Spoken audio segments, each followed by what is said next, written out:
అక్షయ తృతీయ వైశాఖ మాసంలో శుక్లపక్షంలో వచ్చేటువంటి తదియకి అక్షయ తృతీయ అనేటువంటిది పేరు. నిజానికి జ్యోతిష్ శాస్త్రమందు తదియ అనేటువంటి తిథికి చాలా ప్రాముఖ్యత ఉన్నది. ప్రత్యేకించి తదియ తిథికి గౌరీదేవి అనగా పార్వతీదేవి ఆధిపత్యాన్ని వహిస్తారు, అధిదేవతగా చెప్తారు. మరి వైశాఖ మాసంలో అక్షయ తృతీయ రోజున ఏ వస్తువులు కొంటే మనకి అదృష్ట యోగం పడుతుంది, ఏ వస్తువులను కొంటే దురదృష్టం పట్టి దరిద్ర లక్ష్మి ఇంట్లోకి వస్తుంది అనగా అలక్ష్మీ దోషం పట్టుకుంటుంది అనేటువంటి విషయాల్ని ఈ వీడియో ద్వారా చాలా క్లుప్తంగా తెలుసుకునేటువంటి ప్రయత్నం చేద్దాం. చాలా మందిలో ఒక అపోహ ఉన్నది. ఏమిటి? ఈ వైశాఖ మాసంలో వచ్చేటువంటి అక్షయ తృతీయ రోజున గనక బంగారం కొంటే అది అక్షయమవుతుంది అనేటువంటి మాట. అంటే బంగారం కొంటూ ఉంటాము లేదా ఒక ఆనవాయితీగా వస్తూ ఉన్నది. అక్షయ తృతీయ రోజున కనీసం 1 గ్రాము బంగారం అయినా సరే మనం కొనాలి అనేటువంటి విషయం. అయితే ఇది చాలా పొరపాటుగా వెళుతూ ఉన్నటువంటి పరిస్థితి.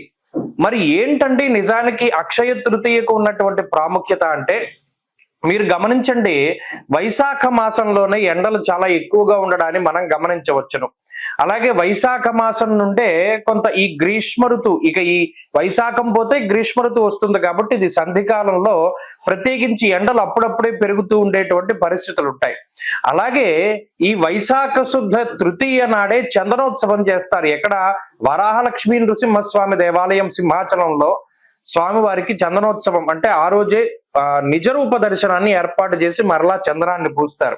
అలాగే ఈ అక్షయ తృతీయ రోజునే పరశురాముడి యొక్క జయంతి. మహానుభావుడు 21 మార్లు భూమండల ప్రదక్షిణం చేసి అందరినీ కూడా, అంటే ఆయన తన తండ్రికి రక్తతర్పణాన్ని వదిలేడు, క్షత్రియ సంహారం చేసి, అటువంటి మహానుభావుడైనటువంటి పరశురాముని యొక్క జయంతి. అంతేకాకుండా అక్షయ తృతీయకి పురాణ గాథ కూడా ఒకటి చెప్పబడింది. ఈ పాండవులందరూ కూడా వనవాసం చేస్తూ ఉన్నప్పుడు సూర్యుడు అక్షయ పాత్రని ప్రసాదించినటువంటి రోజుగా, ద్రౌపదికి అక్షయ పాత్రని ఇచ్చినటువంటి రోజుగా కూడా ఈ రోజుని చెప్తారు. మీరు చూడండి, అక్షయ పాత్ర అంటే ఆ పాత్రలో ఏది వేసినా సరే అక్షయం అవుతూ ఉంటుంది. ఒక మెతుకు వేస్తే బోళ్ళంతా ఆహారం వస్తుంది. అలాగే ఈ అక్షయ తృతీయ రోజున చేసేటువంటి దానము అక్షయమైనటువంటి ఫలితాన్ని ఇస్తుంది. ఇక్కడ మనం గమనించాల్సిన విషయం ఏంటి అంటే, ఈ రోజు బంగారం కొనాలి, ఈ రోజు ఏమో డబ్బులు దాచుకోవాలి, ఈ రోజు బట్టలు కొనుక్కోవాలి, వీటికన్నా ఈ రోజుకు ఉండేటువంటి నిజమైన ప్రాశస్త్యం ఏమిటి అంటే, అక్షయ తృతీయ రోజు చేసేటువంటి దానము అక్షయమైనటువంటి ఫలితాన్ని ఇస్తుంది. ఈ రోజున ప్రత్యేకంగా కొన్ని వస్తువులను దానం చేయమని చెప్పారు. ఏంటండవి? ఈ కాలంలో వచ్చేటువంటి పండు, మామిడి పండు. ఈ కాలంలో కొంత గతంలో ఏంటంటే ఎండలు ఎక్కువగా ఉండేటువంటివి కాబట్టి ఒక విసునికర్ర, ఒక గొడుగు, అలాగే ఒక చల్లటి కుండలో నీరు, మజ్జిగ గాని నీళ్లు గాని ఒక కుండలో ఉంచి వాటిని దానం చేయమన్నారు. ఒక గొడుగు, పాదరక్షలు, అలాగే విసునకర్ర, మామిడి పండు, అలాగే మజ్జిగ లేదా మంచినీరు ఒక కుండలో వేసి, వీటిని ఎవరైతే ఈ వైశాఖ శుద్ధ తృతీయ రోజున దానం చేస్తారో వారు అక్షయమైనటువంటి ఫలితాన్ని పొందుతారు, అనంతమైనటువంటి పుణ్యరాశిని సంప్రాప్తం చేసుకుంటారు. అంతే తప్పితే బంగారం కొనడం వల్ల అదేం మన దగ్గర ఎల్లకాలము ఉండదు. ఎందుకంటే కలిస్వరూపమైనటువంటిది బంగారంగా చెప్తారు. మీరు గమనించండి, పురాణ గాథల్లో కూడా కలి ఎక్కడ ఉంటాడు? బంగారంలో ఉంటాను, తర్వాత ఏమో డబ్బుల్లో ఉంటాను, ఇలా చెప్తూ ఉంటాడు. కాబట్టి ఈ ఆనవాయితీ అన్నది మరి ఎక్కడ ప్రారంభమైందో తెలియదు కానీ అది తప్పు. అయితే ఈ రోజున పరశురాముణ్ణి ఆరాధన చెయ్యాలి, విష్ణుమూర్తి యొక్క ఆరాధన చెయ్యాలి, అలాగే సూర్యారాధన చెయ్యాలి.